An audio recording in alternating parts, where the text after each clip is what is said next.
주제가 이제 하자 얘기야. 하자와 효과. 그런데 하자라는 게 뭘 의미한대? 그런 건 그냥 읽고 지나가. 하자라는 우리말로는 한자 말이잖아. 하자. 우리가 일상생활에도 많이 쓰지. 뭐 새로 지은 건물에 하자가 있다든지, 그지? 네. 하자는 흠을 뜻해. 흠, 그지? 그리고 우리 법에서는 법적으로 갖춰야 될 요건을 제대로 못 갖추고 어떤 행위를 했을 때 하자 있는 행위를 했다 그러지. 그러니까 예를 들어서 경찰서장이 세금 부과한다? 경찰서장한테는 법에 의해 세금 부과할 권한이 안 주어져 있어요. 경찰서장에게는 다른 거 하도록 권한이 주어져 있지. 세무서장이나 지방자치단체장한테 세금 부과 권한이 있는 거지, 그지? 그래서 권한도 없는 자가 행위를 했다든지, 권한은 있는데 자기 주어진 권한 범위를 벗어난 행위를 했다든지, 응? 이런 걸 주체상의 하자라 그래. 요건을 못 갖춘 경우. 그 다음에 내용적으로 법이 허용하지 않는 내용의 행위를 했다든지, 그지? 응? 그 다음에 법이 이러이러한 절차를 거쳐서 법 집행해라 하는데 절차를 안 거치고 했다든지, 그 다음에 기재한 문서로 하라고 돼 있는데 문서로 하라고 말로 했다든지, 이런 게 이제 하자가 있는 거야. 요건을 못 갖춘 거야. 그래서 우리가 이제 행정기관이 행위가 적법하게 행해지기 위해서는 갖춰야 될 요건들이 있단 말이야. 적법하게 행해져야 원칙은 이제 효력이 완전히 발생하는 거고, 설령 우리가 아까 배운 거냐면 좀 위법이 있더라도 경미한 위법이 있으면 취소할 때까지는 일단 효력이 유지되는 걸로 하고, 그지? 중대 명백한 위법이 있으면 무효로 해서 처음부터 아무 효력이 안 생기는 거 하고, 이렇게 하고 있는 거야. 응? 그래서 하자란 이제 행정행위가 적법하게 성립되고 효력이 발생한 요건을 제대로 못 갖춘 흠이 있는 경우를 가리킨다. 응? 읽고 지나가고. 근데 여기서 공부할 거는 동그라미 2번. 응? 좀 가볍게. 읽어보자. 단순한 오기오산. 그러니까 뭔가 중요한 게 아닌 거지. 그러니까 오타가 났다든지, 그지? 그러니까 문서에다가 세금을 부과하는데 오타 아까 몇 글자 있다. 그냥 1, 2, 몇십 원 이거 차이가 난다. 이런 정도 가지고, 응? 그렇게 명백한 오류가 있는 경우는 그것만으로는 하자로 취급하지는 않는다. 응? 그러니까 행정기관이 한 행위의 효력에는 영향을 안 주는 거로 본다. 우리 행정절차법도 이런 규정을 넣었다. 행정청은 자기가 법 집행한 처분에 행정처분에 오기오사한 기타 명백한 잘못이 있을 때는 신청을 받든지, 응? 알아서 하든지 지체 없이 정정을 한 후 당사자에게 통지하면 된다고 돼 있어서 이거를 위법으로 별도로 다루지 않는 태도를 보이고 있습니다. 응? 가볍게 한번 읽고 지나가세요.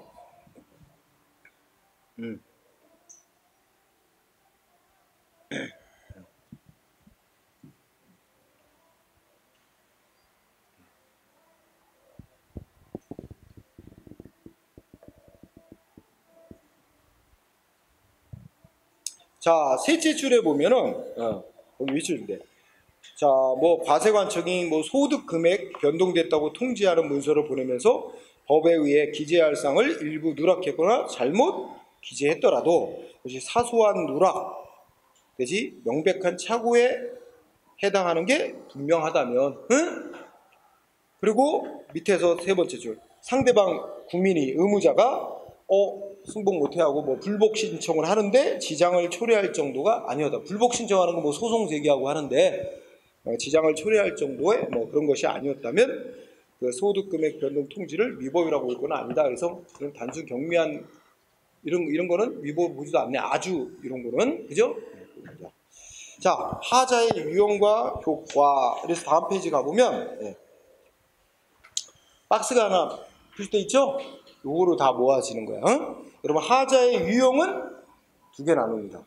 위법한 경우와 부당한 경우. 그지?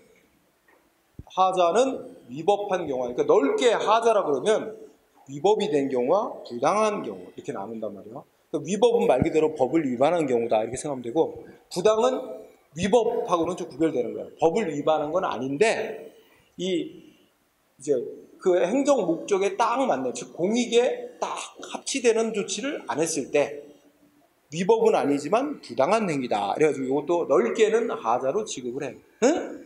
근데 그냥 우리가 넓게 말해서 시험 문제를 다룰 때 위법한 거와 부당한 거를 엄격히 구별해서 뭔가를 냈다 이러면 그걸 구별을 해야 되지만, 그렇지 않는 한 하자 그러면 거의 그냥 위법으로 그냥 생각하고 공부를 하면 아무런 지장이 없어요. 응? 엄밀히 따지면 넓게는 위법한 경우뿐만 아니라 부당한 경우도 이제 하자가 있는 유형으로, 하자 유형으로 포함을 시킵니다. 자, 이래 요건을 제대로 못 갖추고 법집행위라 하면 위법한 경우, 부당한 경우 이렇게 나눠지는데, 위법하거나 부당하게 행위가 행해졌다, 법집행위 행해졌다 그러면 그 효력은 어떻게 따져? 무효인 경우와 무효가 되는 경우와 취소 사유에 해당되는 거, 이렇게 두 개로 나눈단 말이야. 그 무효인 경우는 가만히 생각해보면 그냥 행정관이 국민한테 법집행 조치를 했지만 처음부터 그냥 아무런 효력이 안 생기는 거야.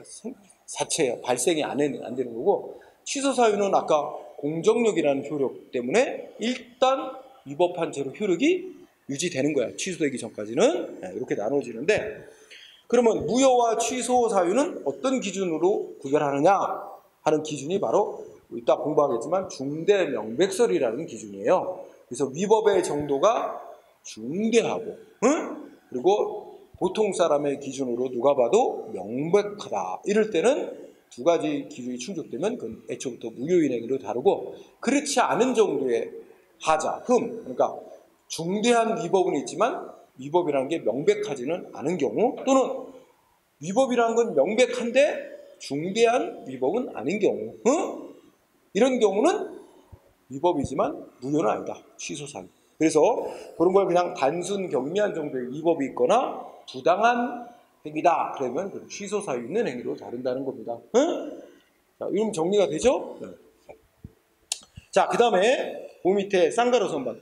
그러면 행정기관이 법집행위가 우리 이제 하자, 좁게 보자. 위법이라고 보자. 위법한 행위였는지 아닌지는 어느 때를 기준으로, 어느 당시에 법을 기준으로 판단하냐, 그죠? 근데 우리 이러는 거예요, 제가. 아까 시장이 영업정지를 내린단 말이야. A한테 영업정지 처분. 그런데 시장은 분명히 국민한테 영업정지 처분을 내릴 때 그 당시에 법을 기준으로 해서 당신 법 위반했으니까 뭐 영업정지다 이렇게 해서 이제 처분 당시에 법을 기준으로 영업정지 시켰을 거 아니야. 근데 뭐 A도 자기한테 영업정지 처분이 내려질 당시에 그 법을 보고 이건 법을 위반한 영업정지다 이래가지고 그렇게 주장을 해서 취소시켜달라고 법원에 소송을 제기할 거 아니야? 다 처분 당시에 법을 기준으로 해서 영업정지했고 상대방도 처분 당시에 법을 기준으로 위법이라고 주장하면 싸우는 거야. 그치? 근데 법원이 판결을 내리는 데는 판결까지는 시간이 한참 걸려. 응? 판결 내릴 때까지는 시간이 엄청 오래 걸려. 근데 이 사이에 뭐야? 이 영업정지와 관련된 법이 바뀌었어요. 이게 법이 개정이 돼가지고 개정된 법이 시행되고 있어요. 판결 내릴 때는. 응? 그러면 법원의 판사는 시장이 한 영업정지 조치가 위법인가 아닌가를 어느 때 법을 기준으로 판단을 내려줘야 되느냐 하는 문제가 있어요. 그죠? 응? 간단히 말하면 이 처분이 행해질 당시 처분 시의 법을 기준으로 위법인지 아닌지를 판결해야 되냐, 아니면 판결을 내릴 때 개정돼서 시행 중인 바뀐 법에 따라 위법인지 아닌지를 판결해줘야 되냐, 이런 문제가 있어요. 그죠? 자, 여기에 대해서는 뭐 처분시를 기준으로 해야 맞다, 아니다, 판결시를 기준으로 해야 맞다, 나름대로 이유를 대면서 견해의 이름은 있으나 우리의 지배적인 학자들의 견해, 통설과 판례는 어느 때를 기준으로 삼는다? 처분 당시의 법을 기준으로 위법을 판단해야 된다. 그래서 여기 키워드. 자, 하자 판단은 행정행위 발령 당시 이꼬로 처분 당시의 법을 기준으로 판단합니다. 처분 시. 따라서 어떻게 된대? 행정행위, 법집행 조치가 행해지고 난 후에 뭐 사정 변경이 생겼다든지 뭐 법 바뀌었다든지 이런 거는 그 하자 판단에, 위법인지 아닌지 판단에 영향 주지 않습니다. 따라서 그 밑에 판례 드러났죠? 응?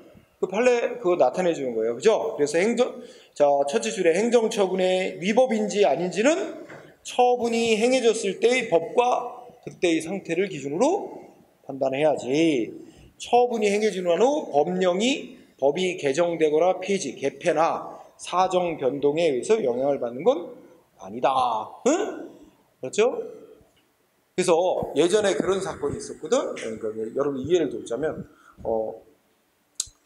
요새도 우리 아프가니스탄 난민이 이제 또 입국했잖아. 우리는 아프가니스탄에서 이제 도망 나온 사람들, 그지?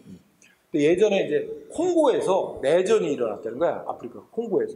그 내전에서 이제 그 전쟁을 피해서 우리나라에 난민으로 받아달라고 신청한 사람이 있었는데 법무부 장관이 거부했어요. 난민을 안 받아줬어. 난민으로 안 받아주면 우리나라에 합법적으로 머물 수 없게 되는 거야. 난민으로 받아주면, 이제 인도적 차원에서 난민으로 받아주면 우리나라에 아마 법이 정한 일정 기간 합법적으로 머물 수 있게 되는 겁니다. 응? 근데 법무부 장관이 난민 신청을 인정 신청 받고 거부 조치를 했단 말이야.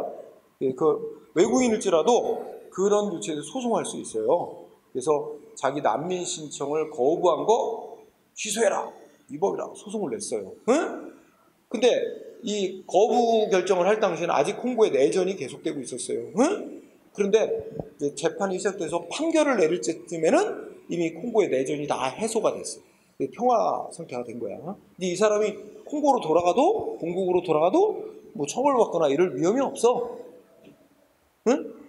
이렇게 되니까 이제 그러면 그 난민 신청에다 거부받은 사람은 자기가 이제 그 난민 신청했을 당시를 기준으로 해서 이거는 그 난민법이라고 우리나라 법이 있거든. 법에 의하면 뭐 그 나라에 뭐 전쟁이 일어나고 뭐 정치적 박해를 받을 우려가 있고 뭐 이런 자를 난민으로 받아주게 돼 있단 말이야. 그러니까 그때를 기준으로 해서 보면 거부한 거 위법이다 이렇게 주장하는 건데, 지금 판결을 내릴 당시에서는 이제 그 나라가 전쟁하는 상태가 아니란 말이야. 응?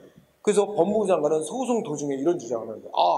이게 지금은 내전이 해소됐기 때문에 그 거부한 것을 위법이라고 볼 수 없다 이렇게 주장했지만, 그 거부하고 난 이후에 바뀐 사정은 고려 대상이 아니라고. 그래서 그걸 고려할 게 아니다라는 게 이제 판결에 나옵니다. 그래서 그런 취지다. 이해됐죠? 이 판결이 그거야. 그런 거 들어있는 거야. 자, 그러면 두 번째 큰 주제, 무효와 취소, 사유 이렇게 나누죠. 우리가 자 의의했는데 이거 여러분 다 공부한 거야. 자, 조금 아까 얘기했지. 어떤 행정위원회 법제위가 무효다 그러면 어떻게 되는 거야? 그건 처음부터 아무런 효력이 안 생긴 거고, 누구든지 독자적으로 효력 없다고 부정하고 안 따라도 되는 거다. 그지? 그리고 이제 넷째 줄에 보면 행정기관이 법 집행하는 행위 전부가 위법은 아니고 그 행위 중에 일부분이 위법이 있다. 하면 일부만 무효로 하는 게 원칙. 그런데 그 일부만 무효로 하는 게 의미가 없을 정도로 그 무효로 된 일부분이 그 전체 행위에 아주 중요하고 본질적인 부분이다. 그러면 그때는 예를 들어 전체를 무효로 한다. 그래서 여기 키워드는 원칙적으로는 일부만 무효면 일부에만 중대 명백한 위법이 있으면 일부만 무효로 하는 걸 원칙으로 한다. 그 다음에 또 그러면 이번 취소할 수 있는 행위 또는 취소 사유 있는 행위는 위법은 있더라도, 하자는 있더라도 일단 공정력이라는 효력에 의해서 권한가지기관이 취소해서 효력을 부정할 때까지는 일단 효력이 유지되는 거다. 그지? 다 아는 얘기지? 네, 그래서 뭐 아는 얘기. 그러면 중요한 거 오른쪽에 쌍가루 2번 중요해요. 무효 사유, 취소 사유 구별 실익이지? 그럼 우리가 행정기관이 법제행위가 하자가 있어서 무효로 되는 경우와 취소 사유가 있는 것으로 인정되는 경우에 여러 가지 차이점이 있습니다. 오늘 공부한 거 당장 차이가 있잖아. 그지? 오늘 공부한 거 보면 뭐야? 세 번째, 공정력 차이가 나지? 그죠? 불가쟁력 차이 나죠? 응? 그런 거 공부했죠? 선결 문제, 불가쟁력. 이거 설명 안 해도 아까 한 얘기니까, 그지? 그 외에 뭐야? 신뢰보호, 무효인 행위는 중대하고도 누가 봐도 명백한 이유인데, 그러니까 예를 들면 국민한테 뭔가 이익 주는 조치를 했는데 이건 누가 봐도 중대한 위법이 있고 객관적으로도 명백하게 위법이야. 누가 봐도. 근데 상대방 본인만 적법한 조치라고 믿었다 이거야. 그러니까 신뢰보호 해달라. 그래서 이거를 효력 유지시켜달라. 이런 주장은 안 됩니다. 무효인 행위는 그러니까 논리가 뭐냐면 객관적으로 명백하게 위법인데 본인이 적법이라고 신뢰를 했다? 본인에게 잘못이 있다는 거예요. 그 무효인 행위는 신뢰보호 대상이 안 됩니다. 근데 이제 위법이 있더라도 취소할 수 있는 정도의 위법이 있는 행위는 신뢰보호의 대상이 돼서 위법인 행위라도 행정위원회 함부로 취소시키지 못하는 경우가 있을 수 있습니다. 응? 신뢰보호 차원에서 위법인 행위를 유지시켜줘야 될 경우도 있을 수 있다는 얘기예요. 응? 그 외에 이제 그 밑에 뭐 하자의 치유 전환, 하자의 승계, 쟁송 형태 뒤에 있는 얘기들은 다 우리가 앞으로 공부해 나가면서 배워야 될 내용들이야. 응? 그래서 시험 문제 유형 중에 이제 무효인 경우와 취소 사유 있는 행위에 뭐 구별 실익 아닌 거 아니면 잘못 설명한 거 골라라. 뭐 이런 유형의 문제가 가끔씩 나와요. 이 문제는 행정법 처음부터 끝까지 다 연관이 있어요. 그래서 출제자들이 좋아해. 응? 이건 중요한 항목으로 공부해야 되는데 여기서 다 할 수는 없는 거잖아, 그지? 그러면 이제 뒤에 공부하면서 또 배워나가야 될 건데 일단은 요거는 출제 영역이다 이거지. 무효와 취소 사유 구별 차이가 나는 거. 응? 근데 맨 아래 칸 보면 차이 없는 것들이 있어요. 그러니까 위법이 여러분들 봐. 야, 국가로부터 손해배상 받는 데는 공무원의 직무행위가 위법한 것이었다만 인정되면 배상받을 수 있는 거지. 위법의 정도가 중대 명백하냐 경미한 위법에 이거는 아무 차이 없어요. 그러니까 위법의 정도를 따져서 무효냐 취소 사유냐 국가로부터 국가의 손해배상 책임 인정하고 피해자가 손해배상 받는데 차이 없습니다. 응? 그리고 맨 밑에 이제 그 위법성 판단 기준이 있지. 그러니까 이제 무효도 위법이고, 응? 취소 사유 있는 것도 위법인데 위법하냐 아니냐를 판단하는 기준은 똑같은 기준으로 판단하는 거야. 우리 아까 말하면 뭐 주체, 법 집행을 하는 주체인 행정기관이 권한을 갖고 있느냐, 뭐, 내용, 법에 허용하지 않는 내용으로 했느냐, 뭐 절차를 안 지켰느냐 이런 동일한 기준으로 위법을 판단하는 거지. 무효 판단하는 위법 기준, 취소 사유 판단하는 위법 기준 다른 거 아니에요. 위법을 판단하는 기준은 동일한 기준으로 판단하되 다만 무효와 취소는 위법의 정도를 가지고 판단하는 거예요. 응? 구별하는 거예요. 응? 위법 판단하는 기준은 동일해요. 그 다음에 세 번째 거는 이제 이건 나중에 공부해야 되겠다. 소송 가서 공부해야 될 거. 집행 부정지 원칙, 집행 예외적인 집행 정지가 인정되는 건 차이가 없습니다. 응? 하여튼 그래서 이제 이런 유형을 내면 무효냐 취소 사유에 있는 행위냐 구별 실익이 아닌 거 뭐 이런 거 공부 문제 내면서 뭐 국가의 이건 단답형으로 내 막. 응? 국가 배상 책임 인정 여부 이렇게 나옵니다. 그거는 차이가 없는 거잖아, 그지? 다른 것들은 차이가 나고 그런 스타일로 나옵니다. 자, 그 다음에 중요한 논점. 이미 공부한 건데 그러면 하자가 어느 때 하자가 어떤 하자가 있을 때 무효로 보고 어떤 하자가 있을 때 취소 사유로 볼 거냐. 이 무효인 경우와 취소 사유인 경우는 어떤 기준으로 구별할 거냐. 이렇게 차이가 난다는데 그죠? 이런 차이점들이 있다는데 무효인 경우와 취소 사유인 경우는 어떻게 구별할 거냐.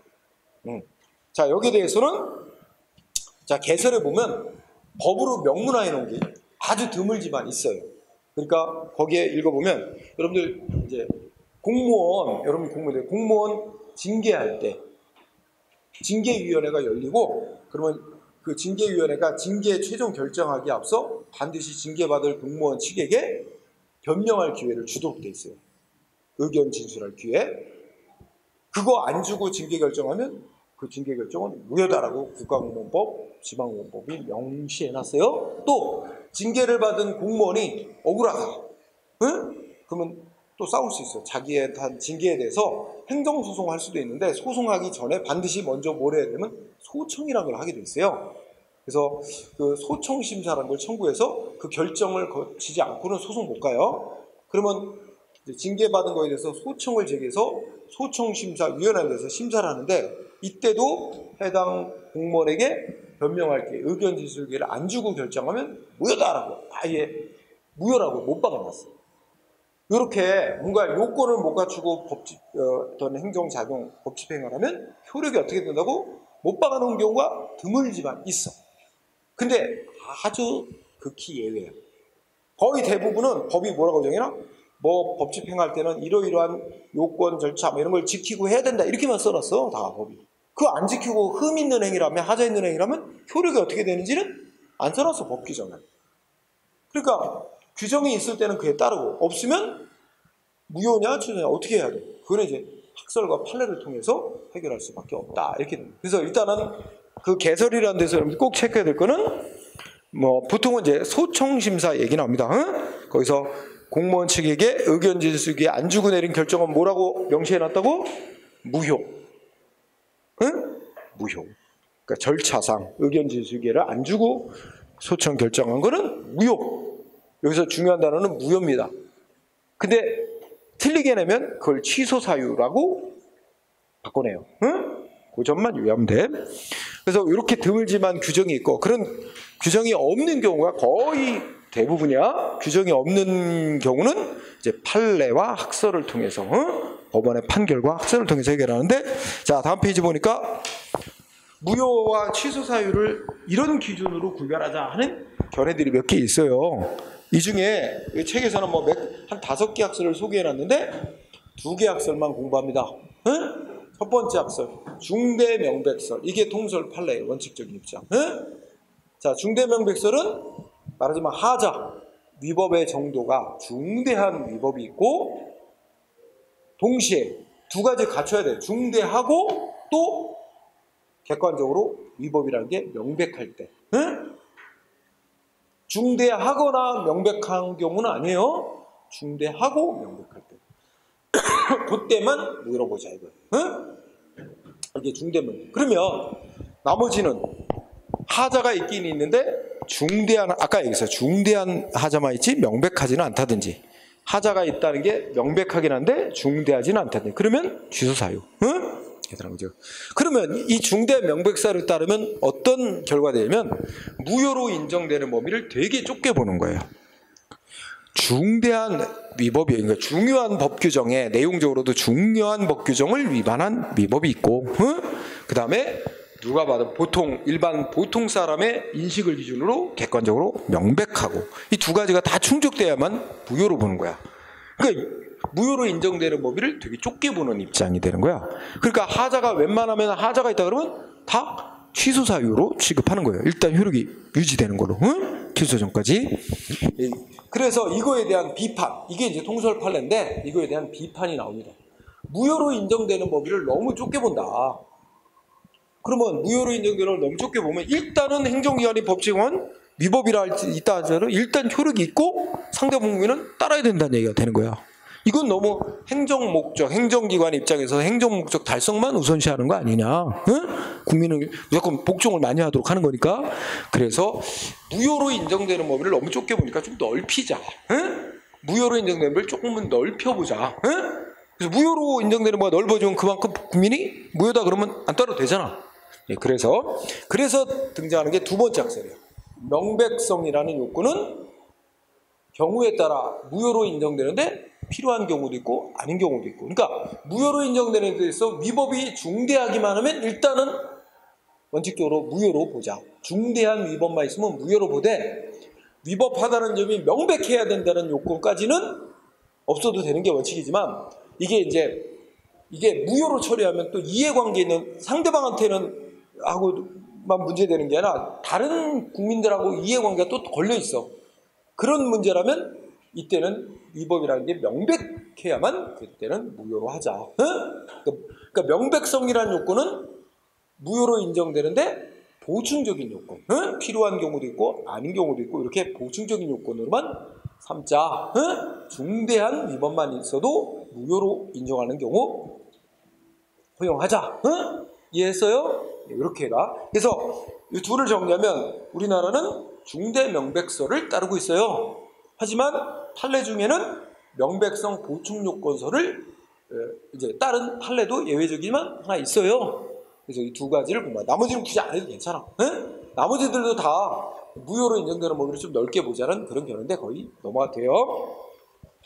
그러면 결국은 이제 중대 명백설인데 그 밑에 이제 판례들이 엄청 많이 나오죠. 네. 자, 그래서 첫 번째 뭐라서 판례 알아보기 중대 명백성 판단 기준 이렇게 제목 달고 쭉 써놨죠. 네, 그래서 뭐 이거 갖고 틀리게 나오는 건 없는데 1번 보니까 무효라고 하려면 어떻게 돼야 돼? 단지 위법 사유가 있다는 것만으로는 부족하고, 그죠? 읽어나가 그냥. 그 위법 정도가 어떻게 된대?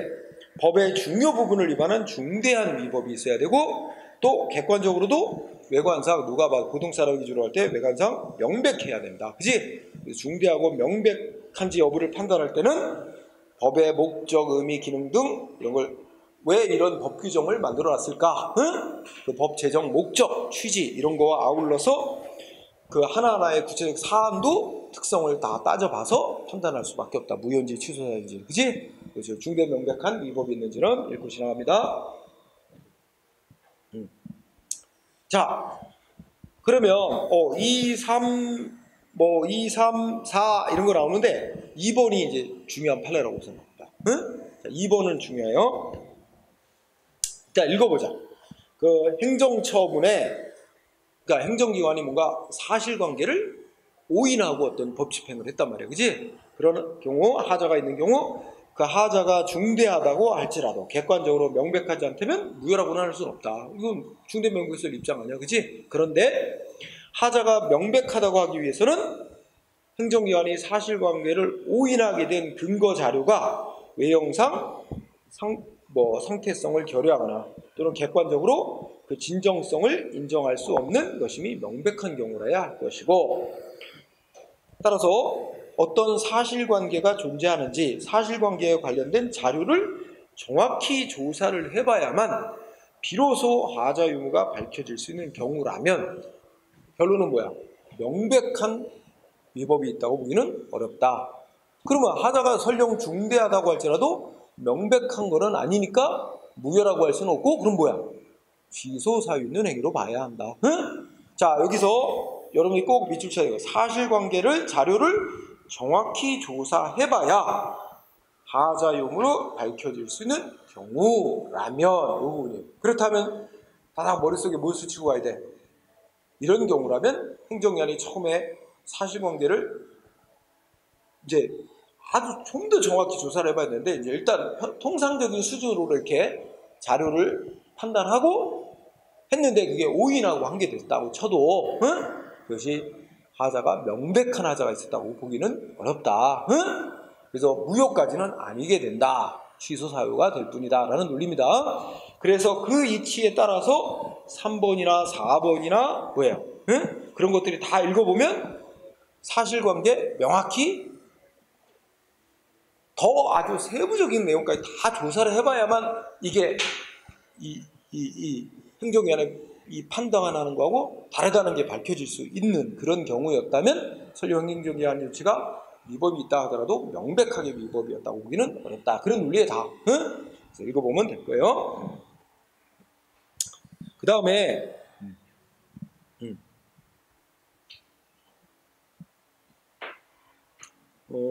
또 뭘 공부하냐면 6번도 좀 공부를 해야 돼. 밑줄 친 거 위주로 해야 돼. 6번. 자, 6번 한번 분석해보자. 첫째 줄에 뭐 나왔냐면 공무원한테 징계를 내렸나 봐. 징계 처분. 그지? 근데 징계 처분을 내렸는데 이 사람 그 징계 사유가 예를 들어서 뇌물 받았다. 그러면 공무원이 뇌물 받으면 형사재판 기소돼서 벌금 징역형도 받아요. 그거하고 별개로 뭐 징계받아서 파면되거나 이렇게 잘릴 수도 있고, 그지? 그건 별도의 벌이야. 응? 그런데 징계 처분이 있고 난 후 징계한 사유에 대해서 형사재판에서 이 사람은 뇌물 받은 사실이 인정이 안 돼. 그리고 무죄가 선고됐대요. 형사재판에서 무죄. 응? 그러면 어떻게 될까? 결과적으로 생각해보면 그 사람은 뇌물 받은 사실이 인정 안 되는데도 뇌물 받았던 이유로 징계해서 파면을 시킨 거라고 쳐봐. 그럼 어떻게 돼요? 그 파면시킨 징계 처분은 있지도 않은 징계 사유를 기초로 징계를 한 게 된 거지. 그렇지만 우리가 처분이 위법한지 하자가 있는지는 없는지는 어느 때를 기준으로 판단한다 그랬어? 처분이 행해질 당시를 기준으로 판단한다 그랬지? 처분이 행해질 당시에는 이게 이 사람이 뇌물 받은 사실이 없다는 점이 명확히 밝혀지지 않은 상태였잖아. 그러니까 그 징계 처분은 결국 있지도 않은 징계 사유를 이유로 징계를 하게 돼서 중대한 위법은 있다고 할 것이지만 징계 처분을 내릴 당시에는 이 사람이 징계받을 사유가 있었다고 보여질 만한 사정도 있었겠지? 응? 결과적으로는 징계 사유가 없었다는 게 형사재판에서 밝혀지긴 했지만, 그치? 그렇다면 명백한 위법이 있는 징계 처분이었다고 보기는 어렵다. 그러니까 중대한 위법이 있지만 명백하게 위법이었다고 보기는 없다. 처분 시점을 기준으로 보면, 그죠? 그럼 결론은 뭐야? 무효다? 아니다. 응? 무효까지는 아니야, 징계처분은. 응? 그죠? 이해했어요? 네. 중대한 위법은 있지만 명백하게 위법은 아니었다. 응? 처분 시점을 기준으로 볼 때. 그 다음에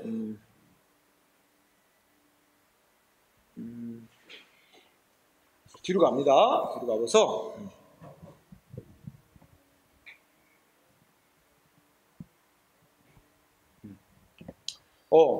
그 11번 판례를 봅니다. 밑줄을 안 쳤는데 11번 판례.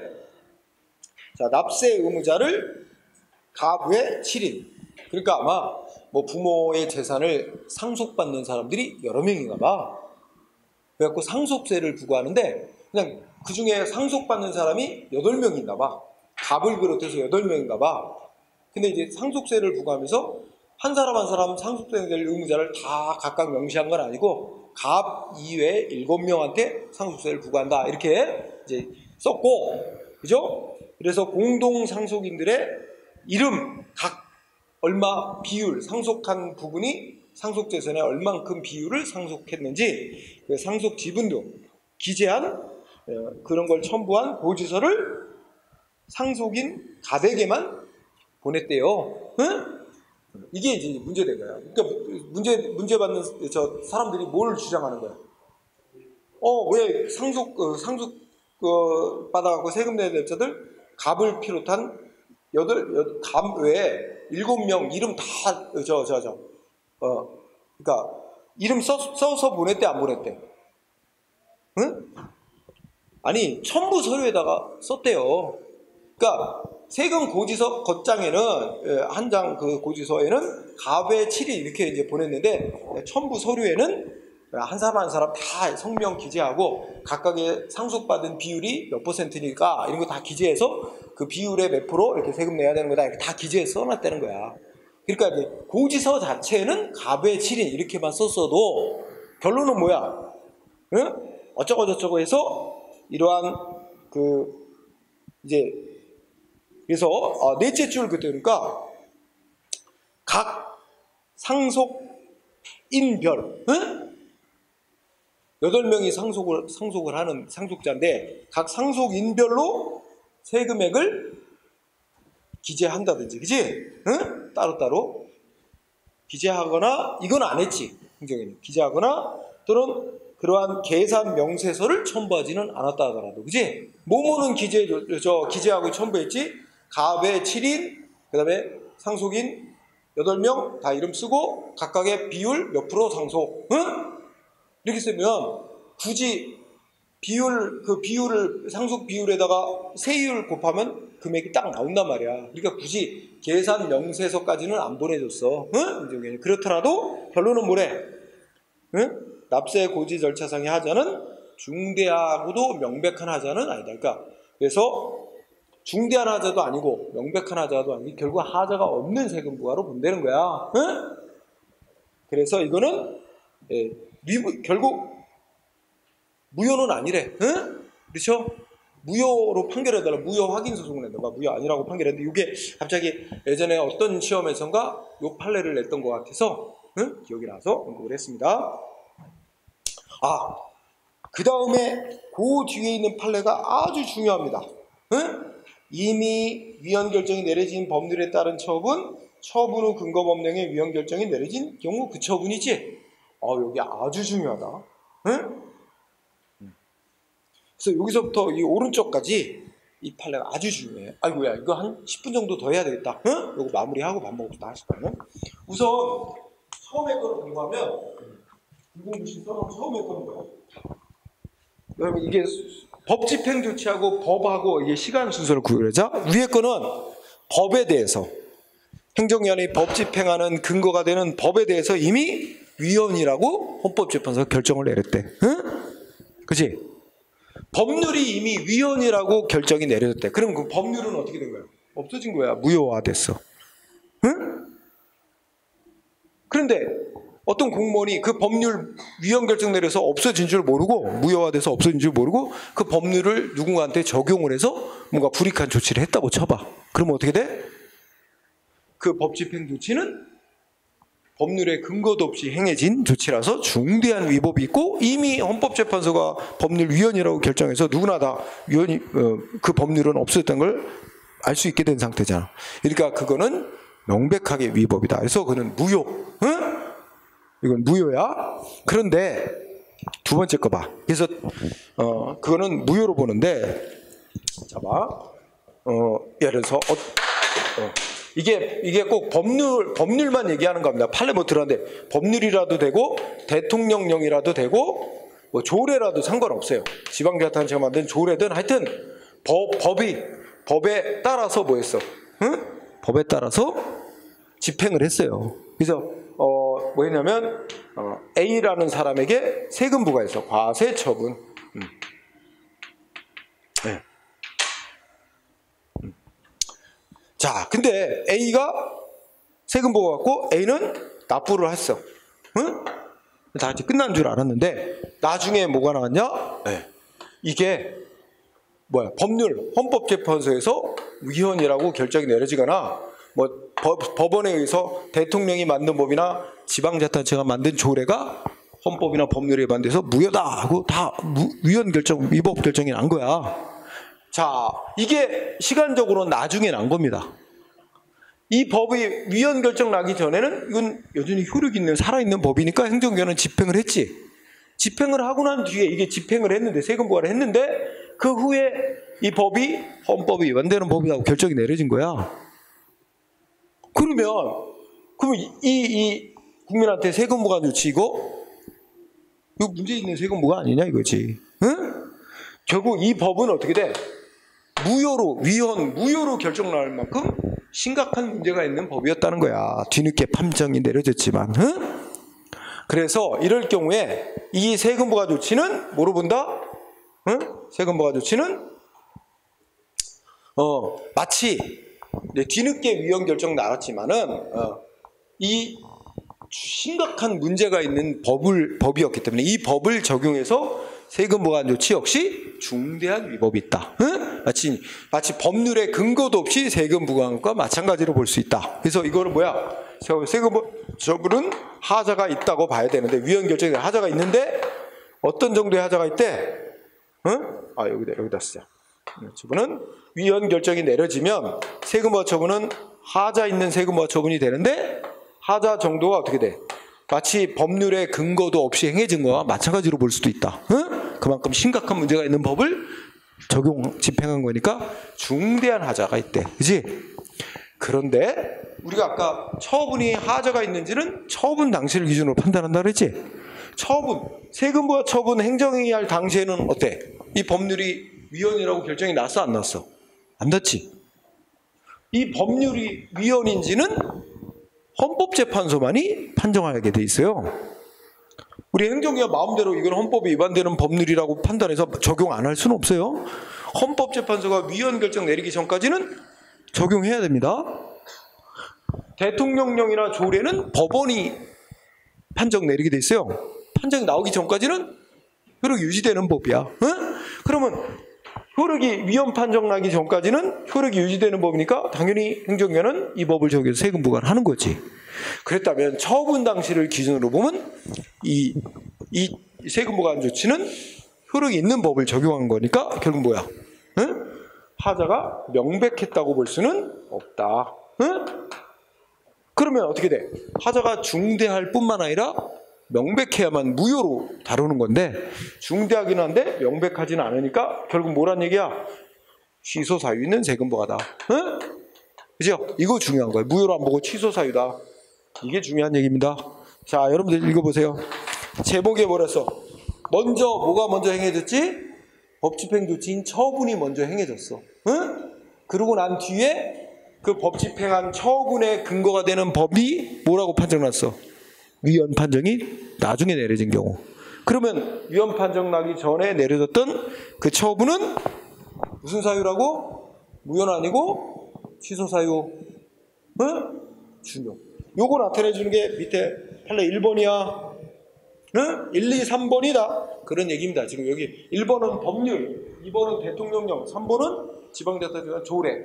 똑같은 논리야. 응? 그래서 1번을 대표적으로 보면 일단 어떤 법률이 있고 그 법률에 근거하여 집행조치인 처분을 하고 난 후에 헌법재판소가 그 근거법률위원이라고 판정을 내린 경우, 이런 경우 이 처분은 결과적으로 법률의 근거도 없이 세금 부과한거와 마찬가지가 돼서 중대한 위법이 있다고 할 것이지만, 이 법률이 위헌인지는 헌법재판소가 결정하기 전까지는 확정나는 게 아니기 때문에 처분 당시를 기준으로 볼 때 이 세금 부과 처분은 명백한 위법이 있었던 것이라고 보기는 어렵다. 결론은 취소사유라는 얘기입니다. 그렇죠? 네, 이거 첫 번째로 중요한 논점. 그러면 우리가 아까 배운 걸 적용해봐. 그러면 이게 무효가 아니라 취소사유라면 일단 세금 부과 처분은 효력이 유지되는 거네. 그렇죠? 공정력이 있으니까 A에 대한 세금 부과 처분은 효력이 있는 조치예요. 그렇죠? 따라서 상대방 세금 부과 받은 거 취소받고 낸 세금 돌려받으려면 어떻게 하면 돼?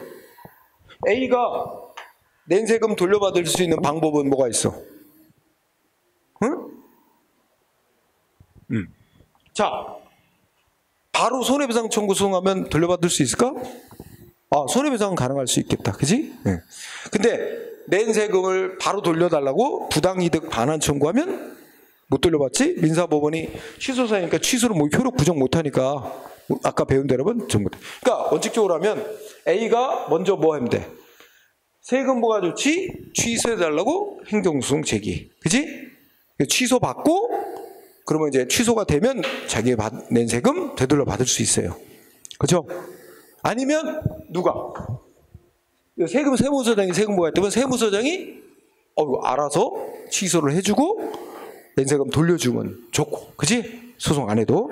근데 세무서장은 알아서 취소하고 돌려주지 않습니다. 그렇게 해주면 좋은데 안 해요. 그러면 결국 A가 소송으로 싸워서, 근데 언제까지 소송 내서 싸워야 되지? 90일 안에. 자기한테 세금 부과가 됐다는 걸 안 날로부터 90일 안에 취소시켜달라고 소송을 했어야 돼. 근데 이 사람은 무슨 생각이 있었어? 이 법이 문제 있다는 생각 하나도 안 했거든. 그냥 당연히 법에 따라 세금 부과가 오니까 내야 되는가 보다 하고 냈고, 알았으니까 세금 냈잖아. 근데 이 위헌 판정은 90일이 훨씬 지난 뒤에 나온 거야. 그럼 어떻게 되지? A는 취소해달라고 소송도 못하게 됩니다. 내봐야 각하될 거야. 법원에서 거절될 거야. 그러니까 낸 세금을 부당이득으로 반환해달라고 청구하는 건 허용되기 어렵습니다. 그렇죠? 그 다음에 아까 뭐 손해배상 청구하면 된다 그랬지? 손해배상. 근데 배상받기 무지 어렵습니다. 손해배상을.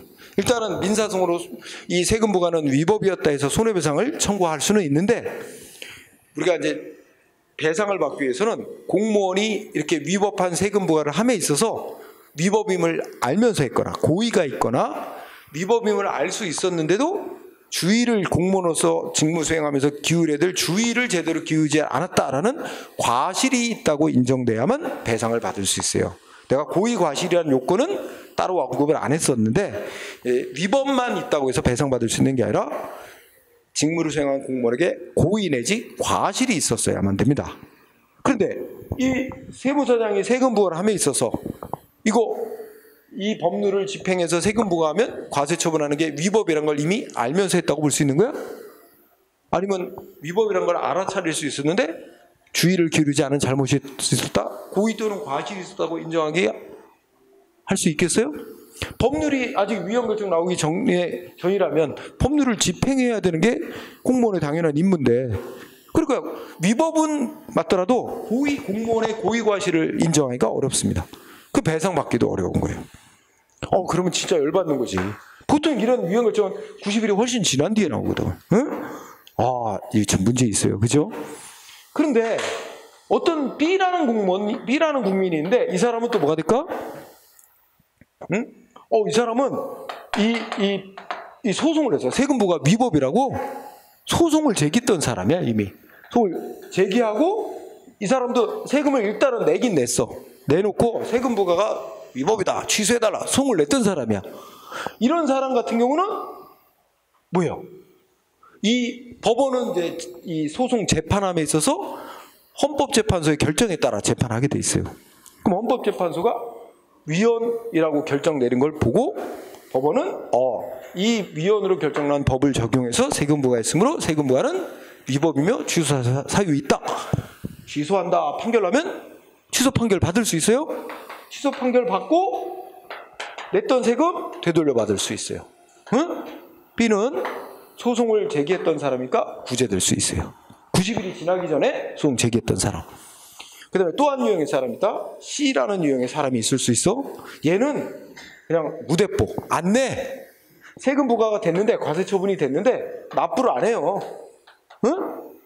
그리고 뭐야? 그냥 뭐 강제 징수 압류하려면 압류하고 멋대로 하셔 하고 무조건 안 내는 사람이 스타일이 있어요.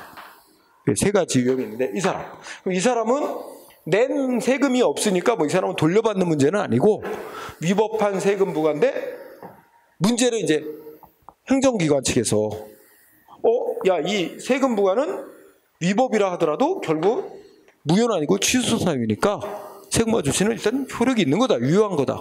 그러니까 너는 내야 될 의무가 생긴 거다. 근데 너 왜 안 내고 있어? 응? 그래서 납부기간 언제까지 내라고 하는데 넌 안 냈어. 계속 안 내고 있으니까 얘한테 너 세금 내야 될 의무를 이행 안 하고 있네. 재산 압류, 강제로 경매로 팔고 이런 강제징수. 이 문제가 생깁니다. C라는 사람한테는 이런 유형의 사람에는 강제징수 가능하냐? 이 문제가 생깁니다. 응? 이미 세금을 냈던 사람한테는 세금 부과 취소받고 돌려받는 문제가 생기지만 안 내고 있는 사람은 행정기관이 세금 부과는 무효가 아니기 때문에 넌 내야 될 의무가 일단 있는 거고 안 내니까 강제징수 들어갈 수 있느냐? 이 문제가 생깁니다. 근데 자 보세요. 이때 우리 헌법재판소 결정은 안 내고 있는 사람이라 하더라도 이 강제징수 조치는 이미 이 세금 부과의 근거 법률이 위헌이라고 이미 결정이 내려진 뒤에 위헌 결정이 내려지고 난 뒤에 하는 거야. 문제야 지금.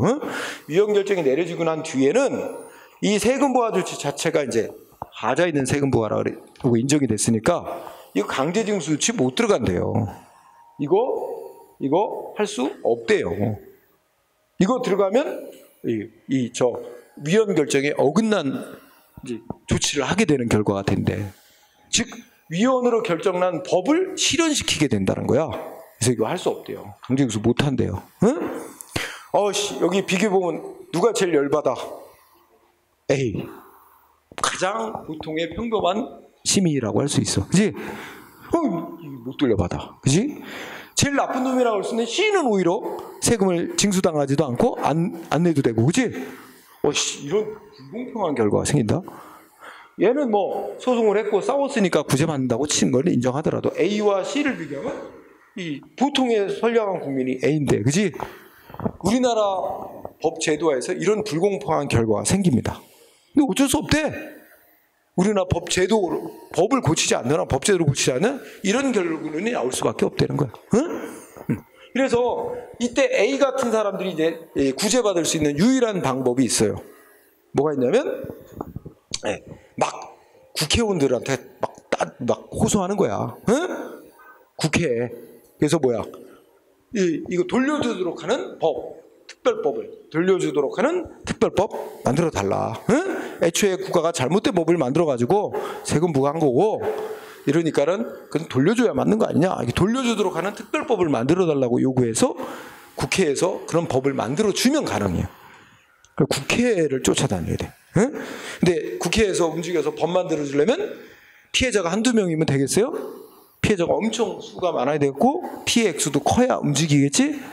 그럴 때는 돌려. 그래서 예전에 세금은 아니지만 하여튼 돈 부과한 게 있었는데 국회에서 특별법을 만든 적이 있었어. 응? 돌려주도록 한 일이 있긴 있었는데 근데 이제 행정부는 그런 걸 반대합니다. 그런 걸 자꾸 하면 이제 소위 이 법을 둘러싼 관계에서 법적 안정성을 깨트리기 때문에 안 된다. 이런 게 정부는 반대하는 입장입니다만 어쨌든 이런 경우가. 자, 그렇다면 아까 A 90일 이미 지났어. 그럼 우리 아까 배운 용어로 따지면 이 과세 처분에는 무슨 효력이 생겼다? 불가쟁력. 이미 90일 지나서 불가쟁력이 생겨서 세금 부과 처분에 소송 못하게 됐었지만 90일이 지났지만 세금 부과의 근거 법률 위헌이라고 결정났지 않냐? 그럼 위헌 결정 났다는 이유로 소송 가능하게 될까? 안 된대. 이미 소송 기간 지난 이상 아무리 근거 법률에 위헌 결정 내렸어도 위헌 결정의 효력이 이 A에게 소송할 수 있도록 그것까지는 허용될 수 없대. 응? 아주 중요. 그래서 이 얘기는 어디에 있어? 4번 판례. 응? 그래서 오른쪽 올라가면 밑줄 쳐 있지? 그 밑줄 친 부분. 자, 이미 취소송 제기할 수 있는 기간을 지나서 확정력. 여기서 확정력은 좀 더 세부적으로는 불가쟁력이겠지? 불가쟁력이 발생해버린 처분에는 위헌 결정의 소급표. 소급표란 말 신경 써요. 위헌 결정의 효과가 미치지 않는다. 그 위헌 결정 나왔어도 이미 소송 기간 지난 이상은 취소송 제기할 수 없게 된다. A. 그렇죠? 이해됐어요? 중요한 판례. 그 다음에 5번은 이거 시간이 너무 많이 잡아먹는데? 그 다음에 미리 얘기했던 거 먼저 얘기할게. 5번도 중요하니까 좀 이따 얘기하고. 6번에 보면 6번에 위에 두 줄 아예 핵심을 써놨어. 자, 세금 부과 처분 있고 난 이후, 처분이 있고 난 이후 근거 법률에 대해서 위헌 결정이 내려진 경우, 자, 그러면 지금 공부하시는 거예요. 그 세금 부과 처분은 무효라고 취소사유라고. 취소사유, 그지? 취소사유에서 일단 효력이 있는 거지만, 지금 C의 경우를 생각해봐. 효력이 있는 거지만, 세금 안 내는 사람에 대해서 여기 체납 처분이라는 게 재산 압류 들어가고 경매하고 한 거야. 그 세금 부과 처분이 효력이 있다는 이유로 세금 안 내는 자에 대해서 체납 처분 조치 들어가는 것은 위헌으로 결정난 법률을 실현하는 게 돼서 허용될 수 없다. 응? 그죠? 그리고 시기장으로도 봐도 이건 위헌 결정이 난 이후에 조치를 하는 거란 말이야. 위헌 결정이 있기 전에는 이거 하는 게 당연한 거야. 했어도 문제가 안 되는 건데. 그래서 6번 판례 매우 중요. 그래서 5째 줄에 보면 헌법재판소가 법 위헌 결정 내리지기 전에 이미 형성된 법률관계에 관한 기한 후속 처분이라도, 그러니까 위헌 결정 나기 전에 세금 부과 조치를 해서 상대방한테 의무를 부과했었잖아, 그지? 그렇더라도 어떻게 된대? 그것이 새로운 위헌적 관계를 생성 확대하는 경우라면 이미 위헌 판정이 내려지고 난 다음에 세금을 강제로 징수하는 조치 같은 게 이렇게 새로운 관계를 형성하는 확대하는 거라면 이를 허용할 수는 없다. 세금 부과의 근거가 됐던 법률 규정이 위헌으로 선언된 경우, 비록 그에 따른 세금 부과 처분은 위헌 결정이 내려지기 전에 이루어졌고, 소송 기간이 이미 경과해서 세금 부과 처분에는 이제 확정 났지. 세금 부과 처분은 확정이 되었으며, 이 세금 받을 권리를 강제로 집행하기 위한 근거 규정 자체, 그러니까 법률에서 세금 안 내는 사람에 대해서 재산 압류하고 경매하고 이렇게 할 수 있도록 하는 규정은 위헌 결정 안 냈더라도 따로 위와 같은 위헌 결정이 그 밑줄 쳐주세요. 위헌 결정이 내려진 이후에 밑줄 쳐주세요. 위헌 결정이 내려진 이후에 국가가 세금 부과했고 효력이 일단 있는 이상 국가가 세금 받을 권리, 조세 채권의 집행을 위한 새로운 체납 처분에 착수하거나, 이 체납 처분은 재산 압류 이런 거로 생각을 해서 이런 거에 착수한다든지 이를 속행하는 것은 더 이상 허용되지 않는다. 허용되지 않으면, 그런데도 만약에 행정기관이 이렇게 이 세금 안 내는 사람한테 강제 징수 조치, 압류, 경매 조치 했다면 그건 뭐라고 본다? 무효. 응? 끝에 가면 그것도 무효. 그건 당연 무효다. 중대한 위법이 있고 그건 명백하게 위법이다. 무효로 보는 거예요. 응? 잘 공부하기 바랍니다. 그래서 6번하고 7번이 아니야. 6번부터 8번이 그 얘기를 나타내는 겁니다. 응? 같은 이치에 6번 하나 하면 다 되는 거야. 6번부터 8번까지가 다 같은 논리의 판결입니다. 사건은 다를지라도 논리는 동일한 논리. 그 다음에 마지막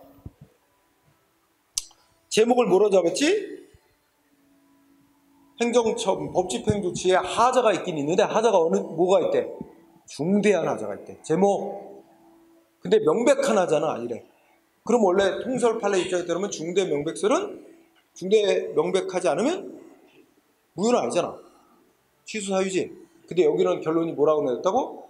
그런 경우에 예외적으로 무효로 줄 수 있는 경우가 있대. 그러니까 그래서 예외적으로 무효로 인정한 사례라고 제목 달았지? 근데 조건이 있어. 뭐냐면 이거 객관적으로 명백하게 위법은 아니지만 중대한 위법이 있어서 이걸 바로 무효로 인정해주면 상대방 이제 구제해 줄 수 있어. 상대방 복종 안 해도 되고 상대방 구제의 필요성은 매우 커.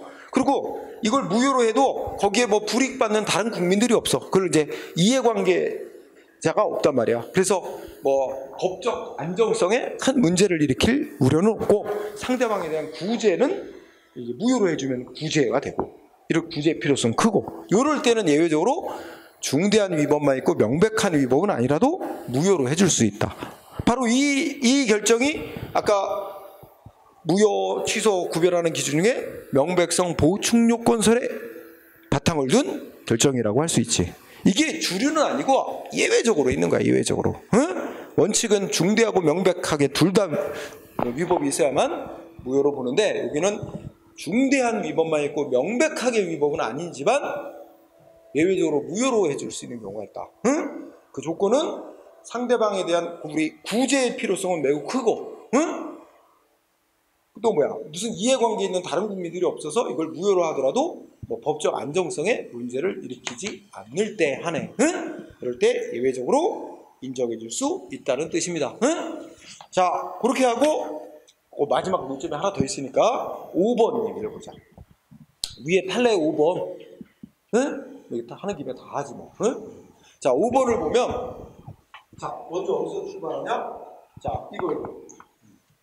자, 처분이 있고 난 후 법집행 조치인 어떤 법률에 따라 처분을 하고 난 후 그 근거가 된 법률 위헌 결정이 내려지면 그 처분은 하자 있는 처분이지만 효력은 뭐라 그랬지? 하자 있는 처분의 효력은 무효는 아니다. 취소 사유다. 그지? 이게 이미 판결로서 확립이 돼 있는 거야. 응? 그런데 어떤 사람이 뭐야? 자기한테 어떤 처분이 있었고 처분 후에 근거법률 위헌 결정 났으니 나한테 행해진 처분 무효로 확인해주는 판결을 내려달라고 무효 확인해달라고 소송을 낸 거야. 응? 그럼 법원은 뭐라고 판결해야 된대? 그 사람 소송한 사람이 주장하듯이 그 근거 법률이 이 사람은 위헌 판정해라. 자, 그러니까 이렇게 된 거지. A한테 영업정지 처분 같은 처분했고 법률에 따라서 처분을 했어. 응? 그런데 A가 뭐라고 주냐면 자기한테 처분한 법률은 아니 위헌 결정은 아니야. 위헌이라고 주장을 하면서 위헌이니까 이거 무효인 법률인데 이걸 자기한테 적용한 처분은 위헌이라고 주장하면서 이 처분은 그러니까 무효다. 무효라고 주장하면 무효로 확인해달라고 소송을 낸 거야. 이른바 행정소송 중에 무효 확인 소송이 있거든. 그래서 그 소송을 냈어. 그러면 이 사람이 주장하듯이 이 처분의 근거 법률 위헌인지 아닌지 법원은 검토할 필요도 없대.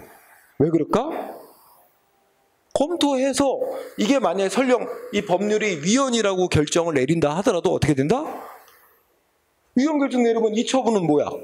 무효는 아니고 취소 사유잖아. 어차피 취소 사유야. 이 사람이 주장하듯이 무효인 건 아니야. 그러니까 위헌이라고 이 법률 위헌인지 여부 심사할 필요도 없다. 심사한들 어차피 그에 따른 처분은 무효가 아니라 취소 사유일 뿐이니까. 응? 따라서 두 가지야. 첫 번째, 근거 법률이 위헌이라고 주장하는 것에 대해서 법원이 심사할 필요도 없다. 응? 그리고 이 사람이 무효라고 판결해달라고 주장하는 거 들어줄 이유가 없지. 말하자면 안 맞는 주장을 하는 거야. 이미 법원의 판결로 뭐가 확정났어? 무효가 아니라 취소 사유 이미 확정이 나 있는 거니까 무효라는 주장은 안 맞다. 응? 그러니까 이 사람이 소송 요건을 못 갖춘 건 아니고 소송 요건은 갖췄는데 이 사람이 주장하는 바가 안 맞는 거야. 그럴 때 내리는 판결이 뭐지? 기각.